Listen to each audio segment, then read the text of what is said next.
मेरे पिताजी श्रीकांत पक्षाघात के कारण बोल नहीं सकते थे। मैं रोहन, जो अब 32 वर्ष का हूँ, सारा दिन नौकरी करता था और अब 2035 में घर लौटता तो अक्सर उनकी आंखों में आंसू देखता। वे इशारों में मुझसे कुछ बताने की कोशिश करते। मेरी पत्नी राधिका, जो 28 वर्ष की थी, कहती थी कि वह पिताजी की बहुत सेवा करती है, लेकिन अब मुझे उस पर शक होने लगा था। एक दिन मैंने छिपकर अपनी पत्नी पर नज़र रखी तो मेरा दिल दहल गया। मेरी शादी जो 2032 में हुई थी के कुछ ही समय बाद पिताजी को पक्षाघात का दौरा पड़ा था, जिससे उनकी बोलने की क्षमता खत्म हो गई थी। मेरी पत्नी राधिका, जो मेरे पिताजी की सगी भांजी थी, उनका बहुत ध्यान रखती थी। उनके खाने पीने और दवाइयों की पूरी जिम्मेदारी उसी की थी। मैं निश्चिंत था कि मेरी पत्नी को अपने मामा से बहुत स्नेह है। वह हर समय उनकी चिंता करती थी। पिताजी की ओर से निश्चित होकर मैंने अपना पूरा ध्यान व्यापार में लगाना शुरू कर दिया ताकि मैं अपने कारोबार को और आगे बढ़ा सकूं।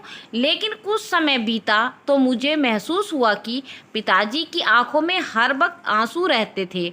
जब मैं उनसे के पास जाता तो वे कुछ बताने की कोशिश करते थे, लेकिन कुछ कह नहीं पाते।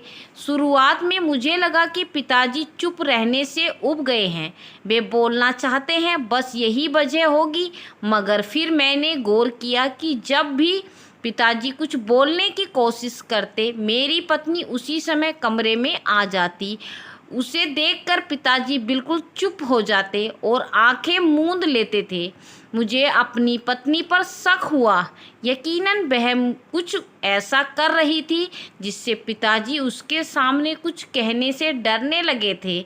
मैंने बहाने से अपनी पत्नी से बात करने की कोशिश की तो वह कहने लगी, आप निश्चिंत रहें, मैं उनकी पूरी सेवा करती हूँ, उन्हें किसी चीज़ की कमी नहीं होने देती, मैं सारा समय उनके साथ ही बिताती हूँ। आप तो जानते हैं मुझे उनकी कितनी चिंता है। उसकी बात सुनकर मैं चुप हो गया, मगर मेरे मन में शक नहीं गया। एक दिन मैंने बहाना बनाया और अपनी पत्नी से कहा, काफ़ी दिन हो गए हैं, तुम्हारी माँ तुम्हारा हाल पूछ रही थी, अच्छा होगा कि आज उनसे मिलने चली जाओ। मुझे ऑफिस में ज़रूरी काम है, मैं शाम तक वापस आ जाऊंगा, तुम पिताजी की चिंता मत करना। मेरी बात सुनकर पत्नी बहुत खुश हो गई। मैंने उसे टैक्सी दिलवाई और उसके सामान ने ऑफिस के लिए निकल गया। मैं चाहता था कि उसे पूरा यकीन हो जाए कि मैं वाकई ऑफिस जा रहा हूँ। जैसे ही वह टैक्सी में बैठकर अपनी माँ के पास चली गई, मैं तुरंत घर लौट आया। मैंने पिताजी को कागज़ और पेन दिया और कहा, जो भी आप मुझसे कहना चाहते हैं कृपया इस पर लिख दीजिए। और जब पिताजी ने जो सच्चाई मुझे बताई उसे पढ़कर मेरे होश उड़ गए। जब मैं रोहन ने, जो अब 32 वर्ष का हूँ, होश संभाला, अपनी माँ सरिता, जो 55 वर्ष की थी, को हमेशा आंसू बहाते देखा और पिताजी श्रीकांत, जो 60 वर्ष के थे, को माँ पर अत्याचार करते और उनसे नफरत करते देखा। शुरू में मुझे बिल्कुल भी समझ नहीं आता था कि पिताजी मेरी माँ से इतनी नफरत क्यों करते हैं। मेरी माँ में कोई कमी नहीं थी, वह बेहद सुंदर थी, पिताजी से उम्र में बहुत छोटी थी और अत्यंत नेक, पवित्र व धर्मपरायण थी। इसके बावजूद पिताजी की नफरत असहनीय थी। माँ को देखते ही उनके माथे पर बल पड़ने लगते। पिताजी को मेरी मौजूदगी में भी कोई दिलचस्पी नहीं थी। मैंने हमेशा अपने पिताजी के साथ हुए भी अनाथों जैसी जिंदगी बिताई। मेरा मन बहुत करता था कि पिताजी मुझसे प्रेम करे, मुझे दुलार, मेरी इच्छाएं पूरी करे, लेकिन उनका व्यवहार मेरे प्रति इतना ठंडा था कि मैं उनके सामने बात करने की हिम्मत भी नहीं जुटा पाता था। दुलार तो बात ही छोड़िए, उन्हें घर में आता देख मेरे पाँव कांपने लगते थे। उनके चेहरे पर हमारे लिए सिर्फ उपेक्षा होती थी। उन्होंने मुझ पर बस एक एहसान किया, मेरी पढ़ाई में उन्होंने खुलकर पैसा लगाया। मैं 2020 के दशक में शहर के एक बेहतरीन निजी स्कूल में पढ़ता था। उनके पास धन की कोई कमी नहीं थी, वे बहुत धनवान व्यक्ति थे, लाखों का व्यापार, कई दुकानें थीं, मगर माँ पर 1 रुपया भी खर्च करना वह पाप समझते थे। जब मैं अपनी माँ से यह बात पूछता तो वह आंसुओं से भरी आंखों से कहती, ऐसा कुछ नहीं है, यह सब तुम्हारा भ्रम है, तुम बस अपनी पढ़ाई पर ध्यान दो। मैं अक्सर सोचता था कि पिताजी हमसे इतनी नफरत क्यों करते हैं, मुझसे प्रेम क्यों नहीं करते, हंसकर बात क्यों नहीं करते, हमारा ख्याल क्यों नहीं रखते। अपार धन होने के बावजूद हमें कभी अच्छी ज़िंदगी नहीं दी। मेरी माँ पिताजी से बहुत डरती थी। जब उनके घर आने का समय होता तो माँ का चेहरा पीला पड़ जाता और घबराहट से पूरे घर में काम जल्दी जल्दी निपटाती। फिर भी पिताजी को कोई न कोई बहाना मिल ही जाता था जिससे वह माँ पर हाथ उठा सके या उन्हें अपमानित बातें कह सके। पिताजी की बातें इतनी अशोभनीय होती थी कि मैं उन्हें बिल्कुल बर्दाश्त नहीं कर सकता था। जैसे जैसे मेरी समझ बढ़ती, मुझे पिताजी की नफ़रत की असली वजह समझ में आई। मेरी बुआ कमला, जो 58 वर्ष की थी, ने शादी के तुरंत बाद अपने भाई के दिल दिमाग में यह जहर भर दिया था कि तुम ना तो सुंदर हो, ना अपनी पत्नी के बराबर उम्र के। ऐसे पुरुषों को सुंदर और जवान औरतें ठग कर छोड़ देती हैं, क्योंकि उन्हें जैसे जवान और खूबसूरत पुरुष की चाह होती है। अपनी पत्नी को काबू में रखो, उस पर अपनी धाक जमाए रखो और उस पर पैसे खर्च मत करो, तभी वह तुम्हारे अधीन रहेगी, तुम्हारे डरेगी और कभी तुम्हें ठग कर छोड़ने की हिम्मत नहीं करेगी। अगर तुमने उसे अपने दिल में जगह दी और सिर का ताज बना लिया तो वह पल भर में तुम्हें पैरों की धूल बना देगी और तुम्हारी इज्जत रौंद कर चली जाएगी। पिताजी का रंग सांवला था, मगर नैन नक्श अच्छे थे। वह दिखने में कुरूप नहीं थे, मगर उनकी बहन ने उनके मन में ऐसा विकार भर दिया कि उन्हें भी लगने लगा कि वे अत्यंत कुरूप हैं और उनकी पत्नी ने सिर्फ पैसे के लालच में शादी की है। यही वजह थी कि पिताजी शुरुआत से ही माँ से अत्यधिक नफरत करते थे, जबकि माँ बहुत अच्छी थी। वे उनका हर तरह से ध्यान रखती, प्रेम से पेश आती, उनके स्नेह और ध्यान को तरसती रहती। मैंने हमेशा माँ को हसरत से पिताजी की ओर देखते हुए देखा, मानो वो चाहती हो कि कभी वो तो स्नेह से 2 शब्द बोलें, पास बैठकर हालचाल पूछें या यह जाने कि उनकी ज़िंदगी कैसे कट रही है। वह एक स्त्री थी जिसकी बहुत सी आवश्यकताएं थी, लेकिन पिताजी ने उन्हें कभी पूरा करने की कोशिश नहीं की। माँ हमेशा या तो बुआ की उतारती हुई चीज़ें पहनती या फिर मेरी मौसी, जो उनकी कुछ ज़रूरतों का ख्याल रखती थी, उनके द्वारा दी गई चीज़ें। यह सब देखकर मेरा दिल बहुत दुखता था। मैं माँ से लड़ता और कहता, आप ऐसे व्यक्ति के साथ क्यों रहती हैं, इन्हें छोड़ दीजिए, हम कहीं और जाकर रहेंगे। तो माँ फीकी मुस्कान के साथ मुझे टाल देती। एक दिन मेरी सहनशीलता जवाब दे गई। मैं 2025 में मैट्रिक का छात्र था। जब घर आया तो हमेशा की तरह पिताजी माँ पर चिल्ला रहे थे, गालियाँ दे रहे थे और उन पर बहुत ही गंदे आरोप लगा रहे थे कि माँ किसी गैर मर्द के साथ संबंध रखती है। माँ चुपचाप सुन रही थी, मानो उन्होंने हार मान ली हो। यह सुनकर मेरा खून खौल उठा। मैंने अपना बैग फेंका और बेहद सख्त लहजे में पिताजी के सामने खड़ा हो गया। आज के बाद अगर आपने मेरी माँ पर हाथ उठाया या उन पर ऐसे घिनौने इल्ज़ाम लगाए तो मुझसे बुरा कोई नहीं होगा। मैं अपनी माँ को लेकर यहाँ से चला जाऊँगा और फिर कभी लौट कर नहीं आऊँगा। फिर रहना अपनी उस बहन के साथ जो हर वक्त हमारे घर में झगड़े फैलाने आ जाती है। अब मैं अपनी माँ के खिलाफ कोई भी अपमानजनक व्यवहार बर्दाश्त नहीं करूँगा। सुना आपने, यह पहली बार था जब मैंने पिताजी से के सामने ऐसा रवैया अपनाया और उन्हें चेतावनी दी। वह एकदम चुप हो गए। उन्हें समझ आ गया कि अब बेटा बड़ा हो गया है, और यही बात मैंने भी महसूस की थी। पिताजी भले ही मुझसे बेहद नाराज़ रहते थे, लेकिन उन्हें इस बात का अच्छी तरह से एहसास था कि मैं ही उनकी इकलौता वारिस हूँ, उनके बुढ़ापे का एकमात्र सहारा। मुझे खोकर वे अपनी पूरी दुनिया से हाथ धो बैठते। वे शायद मुझसे प्यार नहीं करते थे, लेकिन मुझे अपना सहारा समझते थे। यह स्पष्ट है कि वे कभी नहीं चाहेंगे कि मैं अपनी माँ को लेकर हमेशा के लिए उनकी ज़िंदगी से चला जाऊं और वे अपने इकलौते सहारे से वंचित हो जाए। मैं माँ के साथ कमरे में बैठा उन्हें दिलासा दे रहा था, तभी मेरी बुआ कमला की आवाज़ सुनाई दी। देख लिया भाई साहब, मैं कहती थी ना कि यह औरत बहुत चालाक है। कैसे खुद को पीड़ित दिखाकर आपके बेटे को आपके खिलाफ कर दिया, बाप के सामने खड़ा हो गया है और आपकी बहन को भी बुरा भला कह दिया। मैं कह रही हूँ इस लड़के को काबू में कर लीजिए, नहीं तो यह हाथ से निकल जाएगा। क्या इस दिन के लिए उस पर इतना पैसा खर्च किया था कि यह आपको आंखें दिखाए? इसे पता होना चाहिए कि आपके पैसे के बिना इसकी कोई ज़िंदगी नहीं है। जाने दीजिए माँ, बेटे को जब दर दर ठोकरें खाएंगे तो अकल ठिकाने आ जाएगी। बुआ की बातों को सुनकर मेरा गुस्सा और नफरत चरम पर पहुंच गई, जबकि माँ डर के मारे कांप रही थी। उन्हें डर था कि पिताजी अपनी बहन की बातों में आकर हमें घर से निकाल देंगे, लेकिन ऐसा नहीं हुआ। पिताजी चुपचाप घर से बाहर चले गए। पिताजी की चुप्पी देखकर बुआ भी चुप हो गई और अपनी चादर उठाकर अपने घर की ओर चल गई।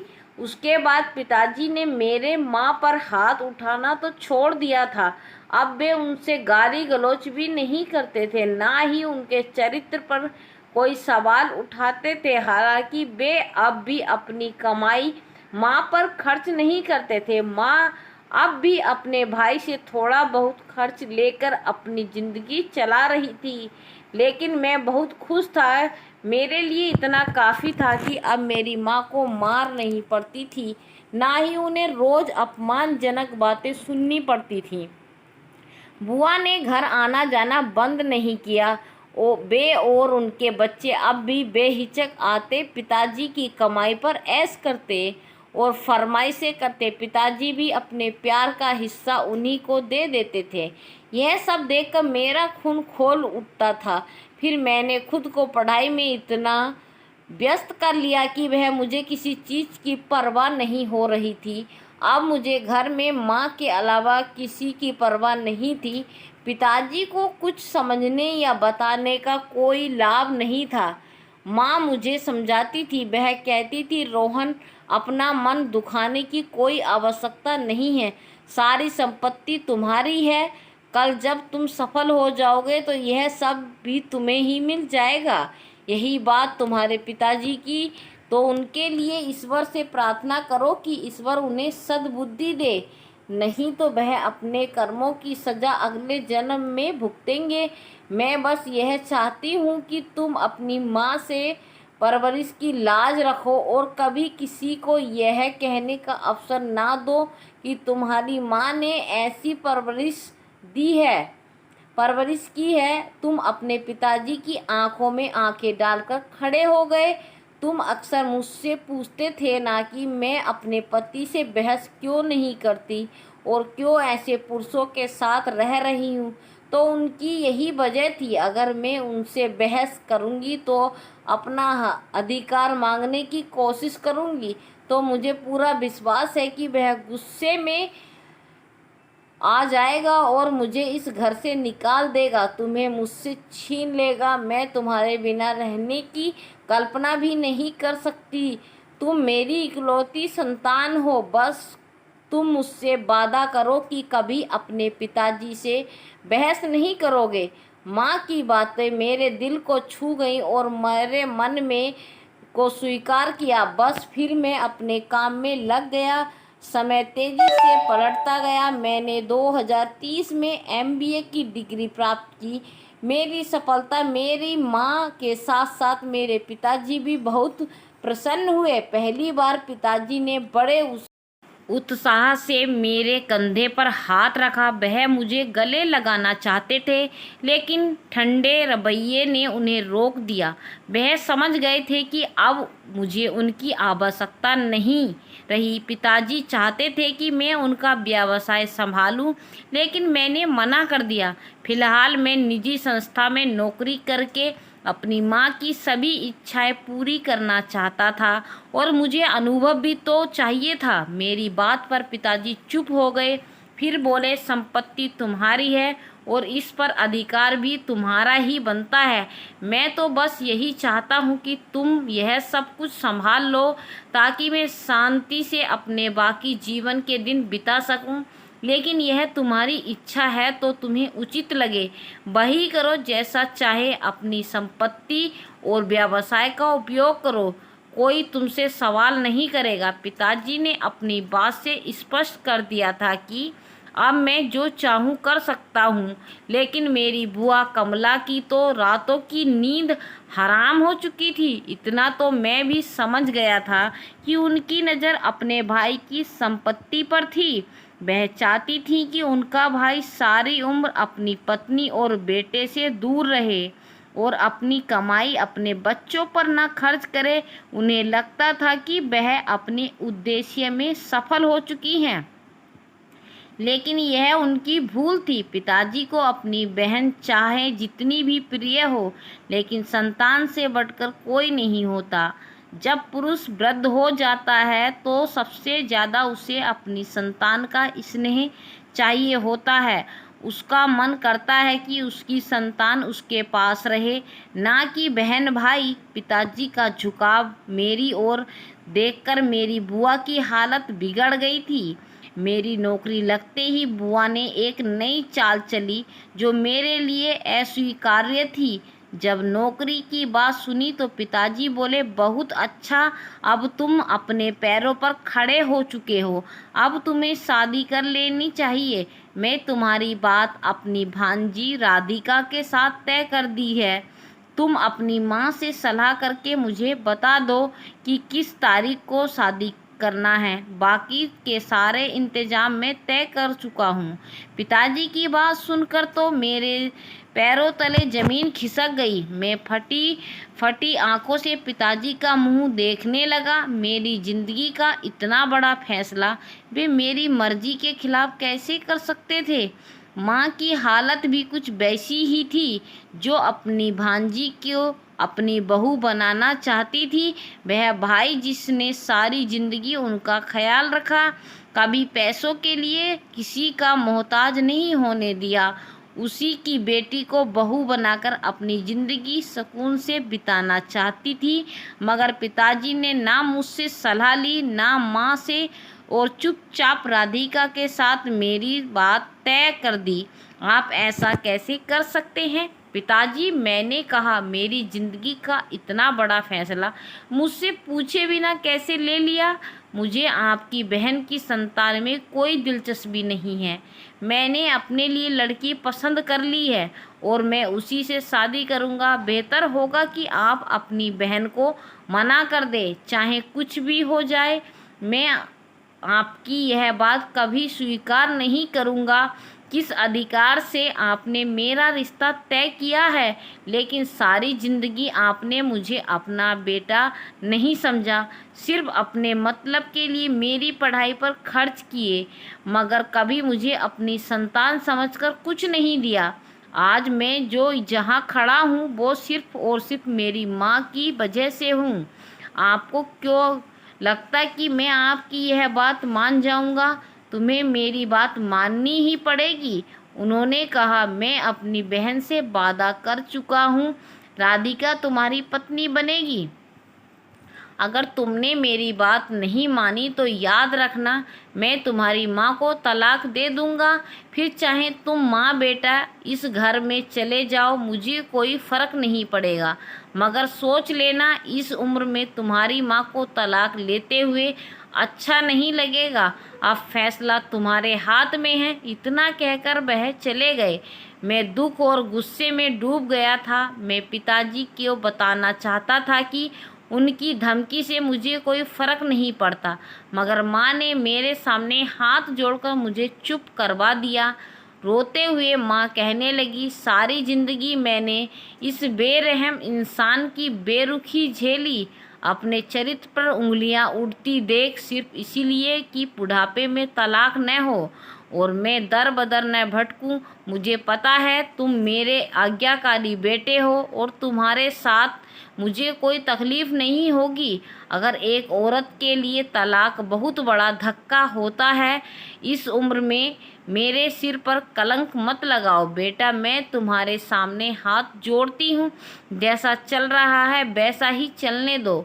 तुम राधिका से शादी कर लो। मैं नहीं चाहती कि इस उम्र में मुझे यह अपमान सहना पड़े।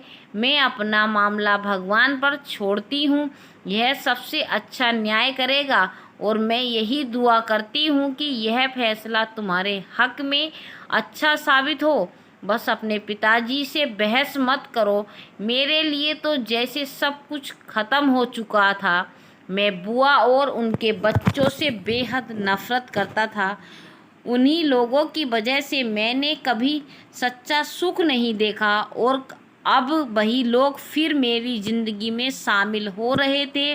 मैंने चुप रहकर इस रिश्ते के लिए हामी भर दी और तय किया कि राधिका से बेहतर बात का बदला लूँगा। एक हफ्ते बाद 2032 में मेरी शादी राधिका से हो गई, लेकिन अभी तक राधिका की विदाई नहीं हुई थी। वह बुआ के साथ अपने ही घर में रह रही थी। मैंने खुश नहीं था और अपने पिताजी से पूरी तरह रिश्ता तोड़ लिया। पिताजी मेरी चुप्पी को महसूस करने लगे थे। मुझे खुश करने के लिए उन्होंने अपनी सारी संपत्ति मेरे नाम कर दी, मगर इससे भी मेरी चुप्पी नहीं टूटी। मैं सिर्फ अपनी माँ की खातिर इस रिश्ते को सहन कर रहा था। और फिर एक दिन 2033 में मेरी माँ भी इस दुनिया से चली गई। माँ की अचानक मृत्यु ने मुझे तोड़कर रख दिया। मैं दिन रात रोता और उन्हें याद करता। मैंने सोच लिया था कि अब जब माँ नहीं रही तो मैं इस रिश्ते को ख़त्म कर दूँगा, मगर ऐसा नहीं हुआ। माँ की मृत्यु के बाद पूरे परिवार ने मिलकर फैसला किया कि इस घर को संभालने के लिए बहू का आना जरूरी है। मैं एक बार फिर मजबूर हो गया और लाचार होकर यह कड़वा घूंट पी गया। राधिका दुल्हन बनकर घर आ गई। वह अपने व्यवहार से मुझे आकर्षित करने की कोशिश करती रही, मगर मैंने उससे पूरी तरह दूरी बनाए रखी। मैं उसे महत्व नहीं देता था और ना ही उससे बात करता था। अगर वह कोई बात करती तो मैं उसकी किसी बात का जवाब भी नहीं देता था। पिताजी सब देख रहे थे, मगर अब वह पूरी तरह शांत हो चुके थे। मेरा व्यवहार मेरी मौसी सुमन, जो 50 वर्ष की थी, ने एक दिन देख लिया।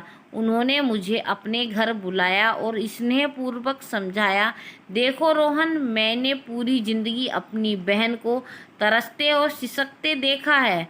उसने हमेशा अपने पति का प्यार पाने की बहुत कोशिश की। वह दिन रात उसकी सेवा करती थी, मगर उस निर्दयी व्यक्ति ने कभी भी मेरी बहन की अच्छाई का मूल्य नहीं समझा। उसे हर खुशी और अधिकार से वंचित रखा। मैंने अपनी बहन को देखा था कि कैसे उनकी आंखों की रोशनी मध्यम पड़ गई थी। वह धीरे धीरे जीवन से मृत्यु की ओर बढ़ रही थी। वह बहुत खुश मिजाज और जीवंत लड़की थी, मगर तुम्हारे पिताजी की बेरुखी ने उसे तोड़कर रख दिया था। तुमने भी अपनी माँ को रोते और तड़पते देखा होगा और अब वही सब तुम राधिका के साथ कर रहे हो। बेटा, मुझे बस इतना बता दो कि तुम्हारे पिताजी में क्या अंतर रह गया है? अगर तुम भी अपने पिताजी जैसा व्यवहार अपना लोगे और राधिका के अधिकारों को छीनोगे तो तुम भी अन्यायी हो। शादी चाहे जबरदस्ती हुई हो, अगर अब वह तुम्हारी पत्नी है, तुम्हारी जिम्मेदारी है। क्या पता तुम्हारे पिताजी के साथ भी जबरदस्ती की गई हो। खुद बताओ, जबरदस्ती शादी होने के बावजूद भी क्या तुम्हारे पिताजी का व्यवहार तुम्हारे लिए बर्दाश्त करने योग्य था? उन्होंने तुम्हारी माँ को तरसा तरसा कर जीवन से ही दूर कर दिया था और अब वही सब तुम राधिका के साथ करते जा रहे हो। उनकी बातों ने मेरी आंखें खोल दी। वह बिल्कुल सही कह रही थी। मैं भी वही कर रहा था जो मेरे पिताजी ने मेरी माँ के साथ किया था। फ़र्क सिर्फ इतना था कि मैं अपने पिताजी की तरह गाली गलौज नहीं करता था, ना ही राधिका के चरित्र पर सवाल उठाता था। अगर मेरा ठंडा रवैया वैसे ही था, राधिका मेरे लिए सस्ती संवरती थी, मेरा बहुत ध्यान रखती थी, मगर मैं उसकी तरफ देखता भी नहीं था। मुझे बेहद शर्मिंदगी महसूस हुई और उसी दिन मैं घर जाते हुए अपनी पत्नी के लिए फूलों का गुलदस्ता और कीमती उपहार लेकर गया। उन्हें देखकर राधिका की आंखें चमक उठी। उसे बहुत खुशी हुई थी। उसे इस तरह खुशी से पागल होता देखकर मैं भी प्रसन्न हो गया। दिल में गहरा पश्चाताप था और मैंने संकल्प लिया कि आज के बाद उसके साथ कोई भी अन्याय नहीं करूँगा। उसके बाद मेरा व्यवहार राधिका के साथ बहुत अच्छा हो गया। पिताजी भी संतुष्ट थे। उन्हें भी मुझसे क्षमा मांगी थी। मैंने उन्हें क्षमा तो कर दिया था, मगर दिल अभी भी उनकी विरक्त था। फिर भी मैं उनकी सेवा मन से कर रहा था। कुछ समय और बीता, फिर एक और घटना घटी। एक सुबह जब मैं 2035 में कार्यालय के लिए तैयार हो रहा था तो राधिका दौड़ती हुई कमरे में आई और बोली, रोहन मामा जी अपने बिस्तर से नहीं हिल रहे। पता नहीं उन्हें क्या हो गया है। यह सुनकर मैं घबरा गया। पहली फुर्सत में अपने पिताजी को लेकर अस्पताल पहुंचा तो पता चला कि उन्हें पक्षाघात का दौरा पड़ा था, जिसकी वजह से वे हमेशा के लिए बोलने में असमर्थ हो गए थे। मुझे लगा कि पिताजी ने मेरी माँ पर जो अत्याचार किए थे, अब उनका हिसाब देने का समय आ गया था। बहरहाल मैंने अपने पिताजी की सेवा में कोई कमी नहीं छोड़ी। मेरी पत्नी भी मेरे पिताजी का बहुत ध्यान रखती थी और इसमें कोई संदेह नहीं था, क्योंकि राधिका मेरे पिताजी की सगी भांजी थी। मेरे पिताजी ने हमेशा उसे बहुत स्नेह दिया था और वह भी मेरे पिताजी का बहुत सम्मान करती थी। मगर कुछ समय से मैं महसूस कर रहा था कि पिताजी की आंखों में हर समय आंसू रहते थे। जब भी मैं पिताजी के पास जाता तो वह इशारों से मुझे कुछ बताने की कोशिश करते थे, लेकिन जब राधिका कमरे में आती तो वे चुपचाप आंखें मूंद लेते। शुरुआत में तो मैंने कुछ नहीं सोचा, मगर फिर मुझे लगने लगा कि वे मुझसे कुछ बताना चाहते हैं, लेकिन मेरी पत्नी की उपस्थिति में ये कह नहीं पाते। मुझे शक हुआ तो मैंने सोचा कि मुझे अपनी पत्नी पर नज़र रखनी चाहिए। यकीनन वह कुछ न कुछ गड़बड़ कर रही थी। वह एक बार मैंने बहाने से अपनी पत्नी से पूछा भी, तुम पिताजी का ध्यान तो रखती हो ना? तो वह कहने लगी, आप खुद देख ले, मैं उन्हें समय पर दवाइयाँ देती हूँ, खाना भी अपने हाथों से खिलाती हूँ। वे मेरे मामा हैं, मुझे बहुत प्रिय हैं। आपको पूछने की कोई आवश्यकता नहीं है, सब कुछ आपके सामने है। उनकी बात पर मैं चुप हो गया, मगर मेरा शक दूर नहीं हुआ। तभी एक दिन मैंने बहाने से राधिका को उसकी माँ के घर भेज दिया और खुद कार्यालय जाने की बजाय पिताजी के पास आ गया और उन्हें एक कॉपी और पेन दे दिया ताकि वे मुझे लिखकर सब कुछ बता सके। पिताजी ने लिखा, जब मैं तुमसे धमकाया कि अगर मैंने तुम्हारी माँ पर हाथ उठाना नहीं छोड़ा तो तुम अपनी माँ को लेकर अलग हो जाओ, तो मैंने तुम्हारे सामने उस पर हाथ उठाना छोड़ दिया। मगर जब तुम घर पर नहीं होते थे तो मैं वैसे ही अपनी पत्नी पर अत्याचार करता था, बल्कि मैं और मेरी बहन तो अत्याचार की सारी सीमाएं लांघ दी थीं। ना सिर्फ तुम्हारी माँ पर जुल्म करते थे, बल्कि उसे धमकाते भी थे कि अगर उसने तुम्हें कुछ बताया तो मुझसे बुरा कोई नहीं होगा। वह बेचारी चुपचाप सब कुछ सहती रही। जब मुझे पता चला कि वह अपनी भांजी को अपनी बहू बनाना चाहती है, तब मैंने अपनी बहन के साथ मिलकर साजिश रची और अपनी भांजी को अपनी बहू बना लिया। भला ये कैसे हो सकता था कि एक चरित्रहीन औरत की भांजी को मैं अपने घर में लाता और सारी जिंदगी जैसे मैं बर्बादी में जिया वैसे ही अपना बेटा भी गुजारता, क्योंकि मुझे यही लगता था कि मेरी पत्नी वाकई चरित्रहीन है, वह मुझे छोड़कर चली जाएगी तो जैसी औरत वह थी उसकी भांजी भी वैसी ही होगी। शादी हो जाने के बाद भी हमारे व्यवहार में कोई बदलाव नहीं आया, बल्कि राधिका ने तुम्हारी माँ के साथ दिन रात बदतमीजी करनी शुरू कर दी। जब उनका मन करता वह हमारे घर आ जाती और बड़े मज़े से तुम्हारी माँ पर हुक्म चलाकर उसे यह एहसास दिलाती कि वह इस घर की नौकरानी से ज़्यादा कुछ नहीं है। उसने तो यहाँ तक कह दिया था कि मुझे एक बार इस घर में आ लेने दो, बहुत जल्द तुम्हारा बेटा तुमसे छीन लूँगी और तुम्हें इस घर से बाहर निकाल दूँगी। इन्हीं बातों ने तुम्हारी माँ को सदमे में डाल दिया और वह इस दुनिया से विदा हो गई। उसकी मौत ने मेरी आंखें खोल दी। मुझे एहसास हुआ कि वह इतनी बुरी नहीं थी जितना मुझे बताया गया था। मेरे इतने अत्याचार सहने के बावजूद उसने घर नहीं छोड़ा, मगर अब कुछ नहीं हो सकता था। मैं अपनी पत्नी के गम में टूट चुका था। अभी मेरी बहन ने चालाकी से परिवार के बड़ों के बीच में लाकर राधिका की जल्दी विदाई करवा दी। शादी के बाद राधिका की असलियत मेरे सामने आई। मैंने सारी जिंदगी अपनी पत्नी को चरित्रहीन समझा, जबकि असल में मेरी अपनी भांजी यानी तुम्हारी पत्नी ही चरित्रहीन थी।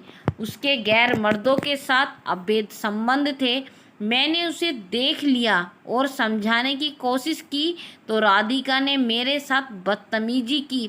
अपनी माँ के साथ मिलकर ना जाने कौन सी ऐसी दवा मुझे पिलाई जिससे मुझे लकवा मार गया। शायद वह मुझे मारना चाहती थी, मगर मैं बच गया। शायद यह ऊपर वाले की तरफ से मेरी सज़ा की शुरुआत थी। मेरे बोलने की ताकत हमेशा के लिए चली गई तो राधिका ने अपने असली रंग दिखाने शुरू कर दिए। जब तुम दफ्तर जाते हो तो वह पीछे से गैर मर्दों को बुला लेती है और पूरा समय अश्लीलता में बिताती है। वह मुझे मारती भी है और कई कई दिन भूखा भी रखती है। मेरी सारी दवाइयाँ बदल दी हैं और गलत दवाइयाँ देती है, फिर तुम्हारे सामने मासूम बनकर तुम्हारा विश्वास जीतती है ताकि चालाकी से सारी जायदाद हड़प सके। उन माँ बेटी की योजना शुरू से ही यही थी, जायदाद पर कब्जा करने की। बात तुम्हें रास्ते से हटाने में एक पल की भी देरी नहीं करेगी। जब मुझे इस बात का पता चला, मैं अंदर ही अंदर जल रहा हूँ। अब मुझे एहसास हो गया कि मेरी ही बहन मेरी सबसे बड़ी दुश्मन थी। उसने मुझे मेरी पत्नी के करीब कभी नहीं आने दिया और ना ही अपने बेटे को पिताजी का प्यार दे सका। असल में वही जायदाद की लालच में अंधी हो गई थी। मुझे माफ़ कर दो बेटे, मैंने तुम्हारी ज़िंदगी बर्बाद कर दी, मगर अब तुम अपना फ़ैसला लेने के लिए आज़ाद हो। उस लड़की से छुटकारा पाओ और अपनी ज़िंदगी फिर से शुरू करो। अगर हो सके तो मुझे माफ़ कर देना। यह सब पढ़कर मेरी आंखों में आंसू आ गए। मैंने विश्वास से अपने पिताजी की ओर देखा। मुझे तो लगता था कि मेरी माँ की ज़िंदगी अब सुकून से गुजर रही है, मगर नहीं, मेरे संग दिल पिताजी ने मेरी माँ की पूरी ज़िंदगी नरक बना दी और उसे कभी चैन से जीने नहीं दिया। मैं बहुत देर तक कुछ बोल नहीं पाया, फिर रोते हुए कहा, और मैं आपको सारी ज़िंदगी कभी माफ़ नहीं करूँगा। पिताजी, आपने मेरी माँ और मेरे साथ सही नहीं किया। फिर मैंने राधिका को तलाक दे दिया। बुआ कमला जिस घर में रह रही थी वह भी पिताजी का ही दिया हुआ था और उनके कागजात पिताजी के पास थे। मैंने वह घर भी उनसे खाली करवा लिया। मेरे दिल में उनके लिए जरा भी नरमी नहीं थी। वह औरत इसी लायक थी कि वह दर बदर भटके।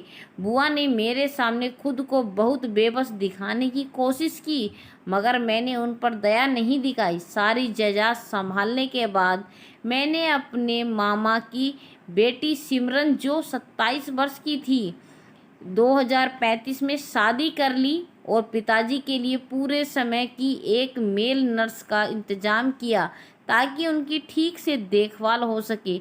अब मेरी ज़िंदगी में सुकून आ चुका था, मगर कभी कभी अपनी माँ की बेबसी याद आती तो आंखों से आंसू आ जाते थे।